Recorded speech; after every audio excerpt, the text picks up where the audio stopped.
Let's turn into a YouTuber for a second, chat. Welcome to my YouTube. Welcome to my YouTube. We're now reacting. We're now reacting to patch notes. Let's get it.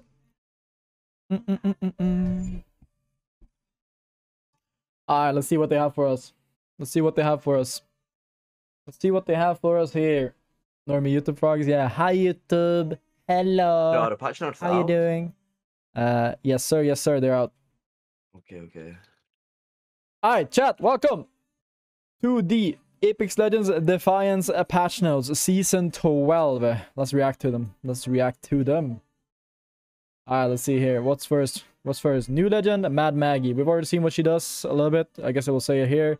Mad Maggie, Cutthroat Warlord and the Outlands meanest mad lass is back, and she's coming into the Apex Legends games like a wrecking ball with an offensive playstyle with an enhanced shotgun proficiency, the ability to dislodge enemies behind cover, and a crushing ultimate. Aggressive players are going to love playing as Mad Maggie. Passive, Warlord's Ire, temporarily highlight enemies you've damaged, no movement speed penalty while wielding shotguns. Tactical, Riot Drill, Fire Drill that attaches to an obstacle and burns enemies on the other side. Wrecking Ball, throw a ball that releases speed boosting pads and detonates near enemies. So my first impressions on Maggie is I don't think she's going to be that good. I think she's going to be the new Bangalore. I think Bangalore mains are going to like her because she's basically a better Bangalore in my opinion, but she's still... It much to craft the flatline. But she is still very situational. She's still very situational. Her passive is good. You get wall hacks, you get movement speed, you get no movement speed penalty when wielding shotguns. And so yeah. But yeah, I don't think Maggie is going to be played that much. I think she's going to be a new Bangalore, like situational at best. Her passive is decent. Her Q is good. As far as I know, it does 160 damage. 160 damage, a lot of damage, but it's way too situational and it's pretty easy to dodge. So yeah, I think the Q is a little bit too situational. Even though it's good, but it's good in like only like 1 out of 10 situations. So and then her ulti, throw a ball that releases speed boosting pads and detonates near enemies. So the ball will bounce, and then where it bounces will give you speed boost. And then once it hits an enemy, it will blow up and knock the enemy away. And I think the ultimate is too hard to hit people with, and I don't think it does enough. I think the ulti is pretty trash, to be honest. Like, the ulti is too hard to make useful. Like, it's too hard to make useful, and it's even more situational than the Q. So I definitely think Maggie is probably not going to be played the most here. Okay, we have the brand new limited time mode, Control. I think the new Control mode is on paper good. It's going to be like a deathmatch-ish. Like, it's probably going to be better than Arena in order to like just play games and warm up and just get a good deathmatch, you know, fun and just shoot around. However, I think it might be a problem with levers and stuff, so I don't know. I hope that they fix that. I hope that you don't queue up into a controlled go mode and then like 2-3 people leave immediately, you know. Like, imagine you're playing like 9v6 or something. So I really hope that they can make it good and that we won't have any problems with levers. Other than that, Control looks good. I like it.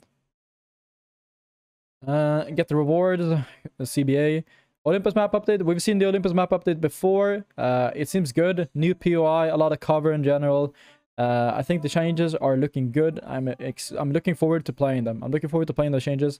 The changes to Olympus are looking very good, so I am looking forward to it. Storm Point updates. Let's go.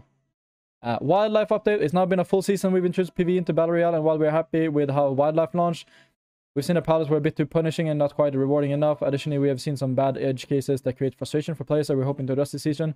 We'll go more in depth on the exact details and our reasoning behind them in another blog, but in short, Prowler damage reduced from 30 to 20 and reduced knockback force. Increased Prowler nest completion reward from 90 to 150. Crafting materials, 250 is for total for the large Prowler nest in the center of the map. Note, crafting rewards are divided evenly to all squad mates nearby at the time of clearing the nest. All players, regardless of squad in the area, get the share of the 250 crafting material, a reward when the large Prowler nest is cleared. Overhauled wildlife targeting rules to use damage as a primary factor, which should help wildlife targeting feel more fair and less random. That's good. That's a good change. So you can't get griefed, right? Someone procs the fucking Prowler nest and you get griefed. So it will target the guy actually proccing it now, so you go get less griefed. I like that change. It's a good change. Introduce a targeting cap for prowlers, so only 3 prowlers will be able to target a player at any time. That's also a good change, so you didn't get ran down by fucking 10 prowlers. Prowler den spawns are now disabled when there are 2 teams inside of the same nest, except for the master prowler nest at the center of the map. Prowlers are now neutral when outside the ring, unless engaging in combat. When outside the ring. Why not all the time? Prowler dens are now disabled outside the ring if the prowler camp is passive. I don't think anyone wants to play. You're all good. Take your time. Prowlers on the neutral when outside the ring. Yeah, I don't get why they're not neutral all the time. Prowlers are now disabled outside the ring if the prowler camp is passive. Okay. Wandering prowlers and the small wildlife nests have been reduced from 3 down to 2, and their wander radius is reduced by half until they're engaged in combat. Based on tweaks that should help squads clear prowler nests quicker. Give a slight increase to higher tier consumable drops on all wildlife. So, huge nerf to the prowlers in general. I don't know. At least the targeting will be better. I like that the targeting will be better. That's good. They should just be passive all the time, though. They should work like spiders, you know? You proc them. Just like spider eggs, you proc an egg and the spider spawns. Should be the same way with prowlers, but at least they are making a lot of the changes to it. So hopefully this will be better. It's looking good. Changes are looking good. Dropship pathing. Here we go. This is huge because a lot of the ships you don't even reach across the map. So this is huge. Very huge, very huge. While Stormpoint has a relatively healthy spread of landing location, we realize the typical dropship logic often made the highest northeast corner of the map, particularly top to land in. Rotating distribution and moving the center point slightly northeast should make high point and lightning rod more accessible, while still allowing players to land in the lower southwest portion of if they desire. Each image below shows 400 dropship simulations before and after the change. So this is before. You can see that it's like a little bit center, but not a lot. Like you can see a lot of these planes get fucked. Like the biggest problem is like this type of plane, you know? You see this stripe here? When we get these type of ships, this one is fucked, right? These type of ships is fucked. So you can see that it's a little bit spread out here. Here it's a little bit tighter. So they're tightening the path a little bit. I think they can do it even more. Like the spread here, the circle, this should be fucking... it should be like this tight, dude. It should be this tight. Like it should like even half of this, dude. It should be half of this even more, but at least they're improving on it. But it should be even tighter. Finally, a few miscellaneous changes. I don't even know how to pronounce that. Improved wildlife combat versus vehicles. Targeting damage now focuses on an occupied vehicle opposed to on individual players in the vehicle. Improved wildlife interactions versus electrical abilities, making stunning wildlife with Watson Panthers and Ash Tactical more reliable. That's good, I guess. Alright, let's see. Ranked update. Let's go. This is what I want to see. Hopefully this is good. I'm gonna maul if it's not good. I am gonna maul so much if it's not good. Okay, let's see. Some changes to rank. Let's go. In Apex Legends, the primary goal is to be last light in the sun and racking up kills is the vehicle to get you there. Last season, we made changes that open up flexibility by compensating players with high kill counts that didn't necessarily place first. We like this flexibility. No, you fucking don't. You're brain damaged. But after observing the pacing of high-level ranked games, we saw players were more focused on seeking out kills a little too much. No shit, Sherlock. Players that focus on fighting for higher placement, team play should be more faithfully awarded. Max kill KP 175 to 125. Placement points and per kill bonus. Okay, so this tuning is more punishing to the teams that undervalue placements. We're bumping up placement points for the teams in the top 5, easing back on the kill KP cap, and adjusting per kill bonuses to require 2 to 3 less kills to hit the maximum. Split 1 we play on Olympus, and we move over to the King's Canyon for split 2 in April. So I'm not 100% sure how this changes anything. Like what is... So you get less points overall now, or what? You get less points overall, or what? I'm confused.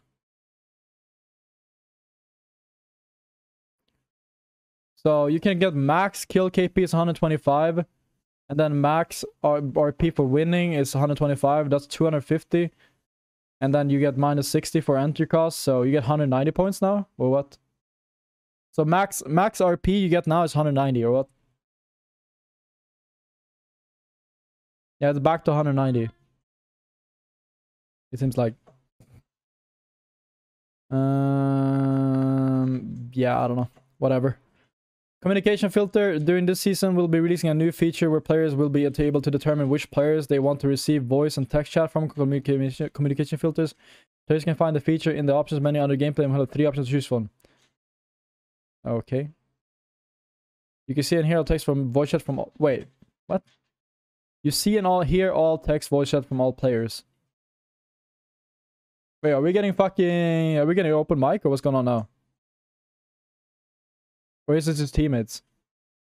It's been in lobby, I guess. I was like, fuck, dude. I want I want open mic, bro. I want open mic. It's not over teammates. I'm sad. I actually got my fucking hopes up a little bit. Alright, patch notes, legends balance, crypto. Here we go. We're going to crypto. We're going to crypto. Drone view, HUD, and other quality of life updates. Added game state, the ring information, round timers, minimap, kill feeds, team status, and ping information to drone HUDs. Good changes overall. Good changes overall. Repurpose the drone HUD's old crypto health sheet to displaying the health of the drone itself. Nice.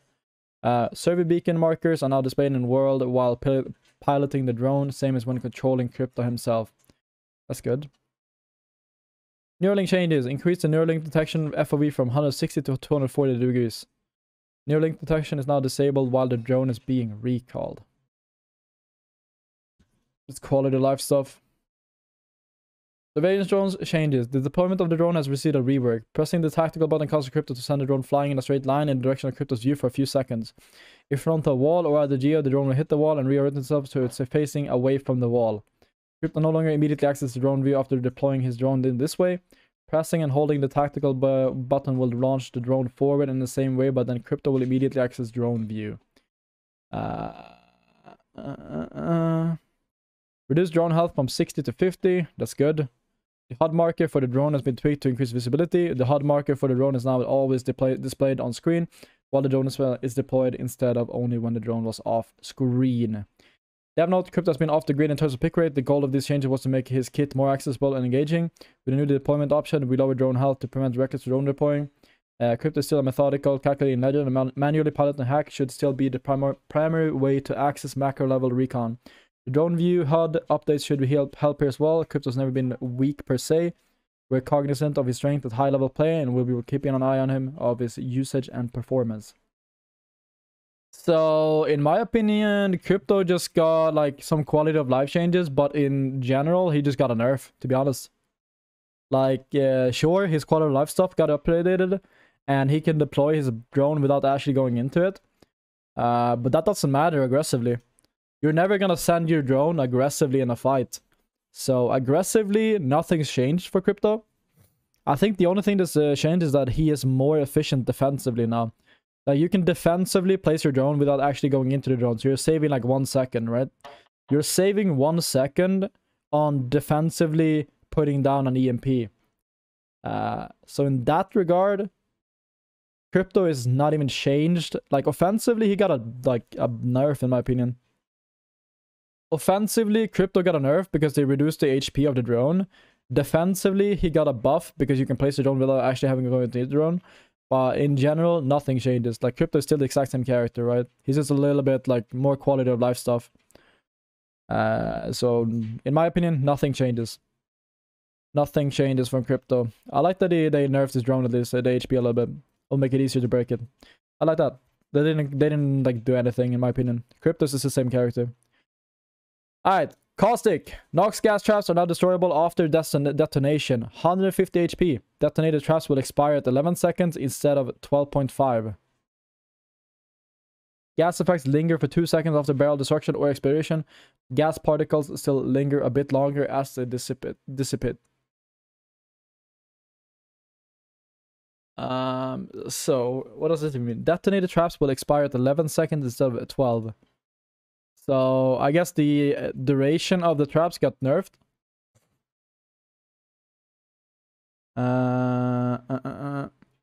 So, the duration of the traps got nerfed by 1.5 seconds. And then the barrels have 150 HP in general. Like, I honestly think this is like... Sure, this is a little bit of a nerf. 1.5 seconds, that's good. But in general, I think it's a buff. Giving the barrels 150 HP... people will just shoot the barrels instead of you, right? So instead of people shooting you through the gas, they will just spend an entire mag shooting in a barrel.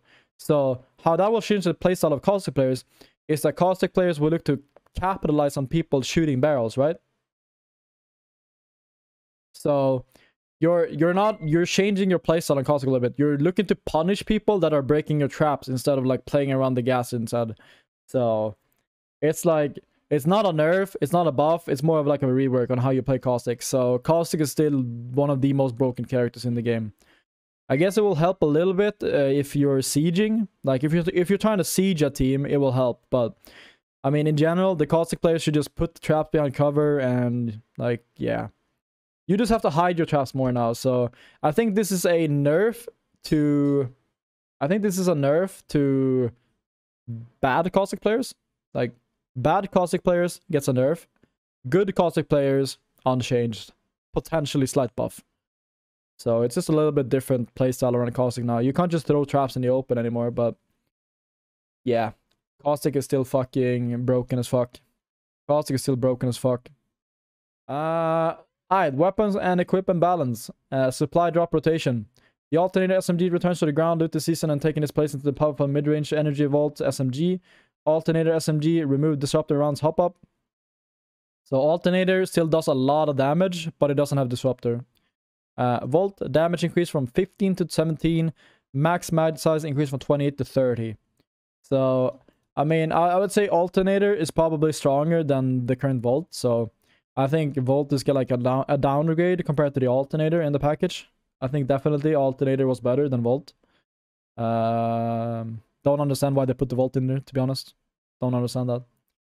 Hop-ups, kinetic feeder, triple take and peacemaker. Sliding with the triple take or peacekeeper significantly speeds up choke time and automatically reloads rounds. Hammer point rounds, P20, Mozambique, and RE45.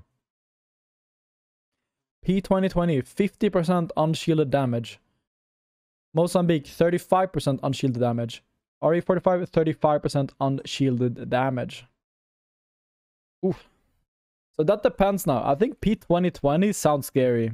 50% on P20 sounds scary. That sounds very scary, I ain't gonna lie. We'll see though. Like RE45 is obviously very high fire rate, so you can like kill someone faster. But the P20 will probably hit like a truck, so I don't know. It doesn't seem like they're nerfing the damage of the guns anything at all. It seems like the guns are like still the same damage here, so I think these guns are gonna be absolutely broken, especially Beak. I think all three of them are gonna be insanely strong. I think all three of them are gonna be insanely strong.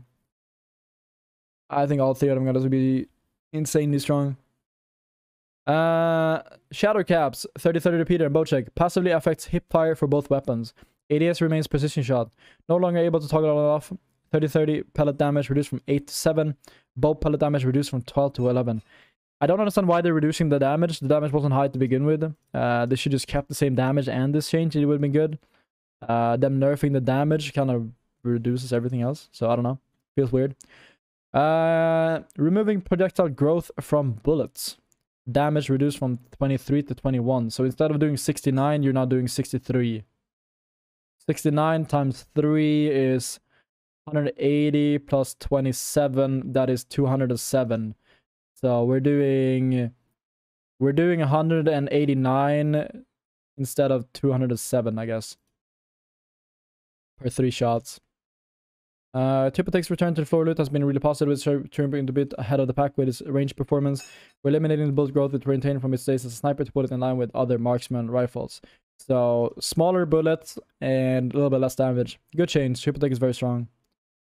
Flatline. Damage reduced from 19 to 18. Doesn't really change much, but at least a little bit. Rampage Lmg hotfix. Rampage damage reduced from 28 to 26. Reduced number of shots during the rev state from 40 to 35. This was already changed, so this is not new. Fully kitted rotation, added RE45 triple take peacekeeper prowler havoc, removed mastiff 30-30 repeater, R31 car longbow. Weapons and crafting, flatline, longbody runner, craftable 30 mats at any crafting station. Weapons and crafting cannot be found on the ground. Craftable weapons come with no attachments and 2 boxes of ammo. That's pretty shit, I ain't gonna lie. You get no attachments at all.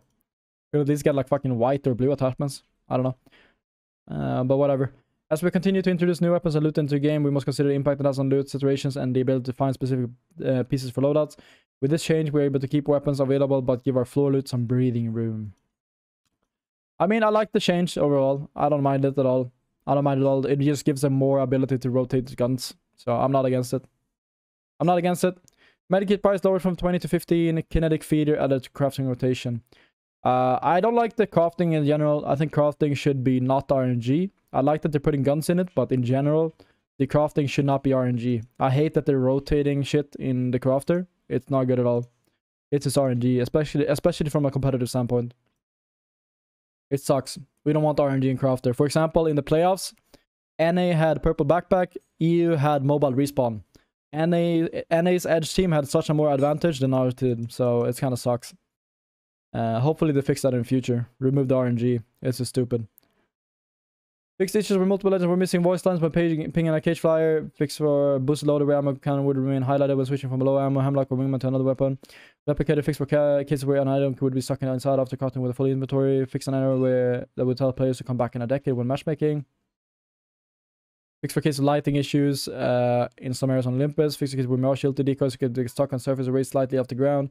Arenas. Fix for cases where crypto drone charges could be used multiple times with a single drone. Fix for cases where we're trying to charge a Rampage or Sentinel as the round starts results in the charge being cancelled when the round starts. Crypto drone. Fix for cases where it wouldn't show friendly nameplates. Fix for cases where players were able to use melee in inclined surfaces to get speed boost while sliding. So this is the punch boost. This is the punch boost getting removed. Fix for cases where revving up a Rampage while removing extended mag causes the revved up bar to appear forever. Fix for cases where the timer for charging the Sentinel or Rampage was not showing the correct time left for an emission. Fix cases when specific linear horizon skins would block part of the screen when ADSing with a Prowler plus 1x holoscope. Fixed issues where weapon challenges would not show progress in the after-match summary. Fix a bug where charging up the Sentinel required 2 cells instead of 1 when wearing gold armor. Thank you. Reduce L-Star impact VFX. That's good. Fix a bug for cases where players could get a jump boost from death boxes that are in the vicinity of a horizon gravity lift after it's been used. Radical color customization limits values to 0.0 to 2050 to avoid exploits. That's boring. There was a lot of cool radicals that you could have. So this is boring that you're limiting it. I don't think they needed to do that at all. I think this removes a lot of the custom options that people are using right now. So that sucks. Radical color customization improved inconsistency in UI color when ADSing with the different sniper scopes. Radical customization fixed for cases where rapidly adjusting the lighting bar can result in a performance drop on other platforms and a crash on Switch. Based on feedback, we adjusted the in-world icon for Ash's path to be smaller and closer to the ground. When Ash's tactical hits an object it cannot stick to, it should not bounce off instead of destroying itself. Tactical cooldown will not be refunded anymore. Improve the targeting experience for Ash Ultimate by preferring locations that are further away. Thank you. Holy shit, Ash's TP is so annoying. Audio fix for cases where R99 gunfire SVX persists when Spectre changes to another player while R9 is fired. Storm point fix cases where players were unable to shoot through the chain link defenses at antenna. Storm point fix for cases where players get stuck in the map. Blah blah blah blah blah blah blah blah blah. Change fragment from high tier to mid tier loot. This happened in 11.1 update, was inadvertently omitted from those patch notes. So they did change it. And they say, we didn't shadow patch it. No, why would we do that? Why would we shadow nerf fragment loot? Where? We would never do such a thing. Fucking Papegas, dude. Why would they lie about that? Like, everyone noticed it, that they reduced the loot to, like, lower the hot dropping. And they actually lied about it. Jesus Christ. Fixed an issue with low builds where it would not tell you items inside the panels of trials were locked to the alarm to get triggered as normal. Fix for cases where GB's arm would be missing their Pathfinder's Iron Hate making finisher. CBA.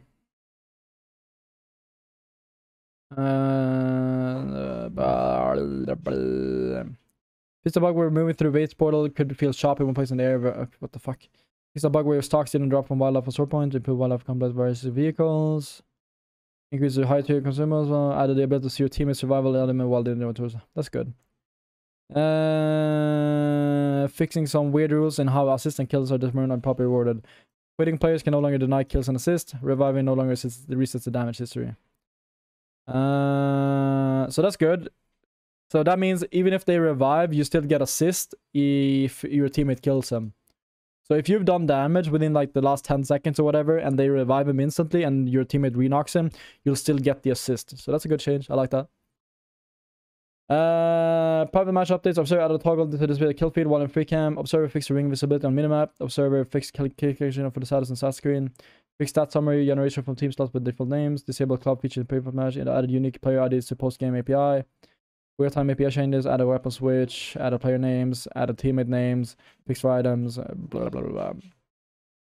But yeah, overall, very minimal patch. I ain't gonna lie, chat. I ain't gonna lie. I feel like literally nothing's changed in the game.